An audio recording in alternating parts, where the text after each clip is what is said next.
জামালপুরের মেলান্দহ উপজেলার মাহমুদপুর ইউনিয়নের নলসিয়া গ্রামের তরুণ কৃষি উদ্যোক্তা রোমান মিয়া ২০১২ সালে প্রতিকূল আবহাওয়া সহনশীল পলিনেট পদ্ধতিতে ভার্মিকম্পোস্ট কোকোপিট ব্যবহার করে চারা উৎপাদন শুরু করেন।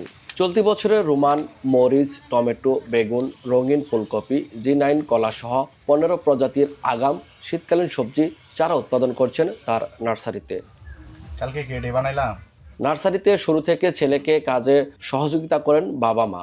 এই নার্সারিতে উৎপাদিত চারা স্থানীয় চাহিদা মিটিয়ে চলে যায় বগুড়া, কুষ্টিয়া, ভৈরব, সিলেট ও সুনামগঞ্জে।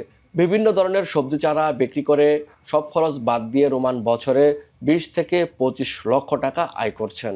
সুস্থ সবল চারাগুলি কিভাবে পৌঁছে দেওয়া যায় সেটার সেই লক্ষ্য নিয়েই আমরা আসলে সেই ২০১২ সাল থেকে আমরা অলরেডি এই পলিনেট হাউস পদ্ধতিতে আমরা কিন্তু এই চারাগুলি উৎপাদন করতেছি। আগে যে কৃষকেরা সনাতন পদ্ধতিতে চারা উৎপাদন করত, সেই চারাগুলি কিন্তু মাঠে যাওয়ার পর দেখা যাচ্ছে যে সেগুলা উল্টিং হচ্ছে, মানে মারা যাচ্ছে, পচনা ধরতেছে। মরিচ হয় ২.৫ টাকা করে, কলা চারা ৩০ টাকা করে, পেঁপের চারাও ৩০ টাকা করে।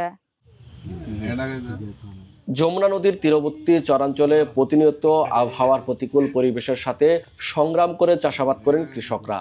বৈরী পরিবেশে বেশ কয়েক বছর ধরে আগাম শীতকালীন সবজি উৎপাদন করতে গিয়ে আর্থিক লোকসানের মুখে পড়েছেন তারা। এই অবস্থা থেকে উত্তরণে কৃষি বিভাগের সহযোগিতায় বর্তমানে পলিনেট পদ্ধতিতে ভার্মিকম্পোস্ট কোকোপিট ব্যবহার করে চারা রোপণ করছেন কৃষকরা। কৃষকদের সহায়তায় মাঠ পর্যায়ে কাজ করছে কৃষি বিভাগ। কোকোপিটের যে টবের চারা, এটার চারাটা হয় আসলে পলিনেট হাউসে হয়।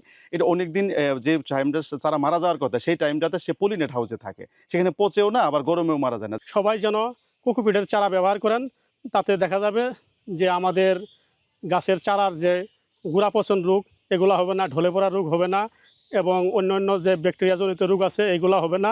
দেখা যাবে যে ফলন অনেক মাত্রায় বেশি হবে। এখানে ট্রেতে চারা করা হয় কোকো ডাস্ট এবং টাইকো কম্পোস্ট এবং ভার্মি কম্পোস্ট মিশিয়ে, এবং এই চারাগুলো অত্যন্ত সতেজ, সবল এবং শক্তিশালী হয়, এবং এইগুলা পরিবর্তিত আবহাওয়ায় টিকে থাকতে পারে। চলতি বছরে জামালপুরের মেলান্দহ উপজেলায় ১,৩১০ হেক্টর জমিতে আগাম শীতকালীন সবজি রোপণ করা হয়েছে। জুয়েল রানা, এখন জামালপুর।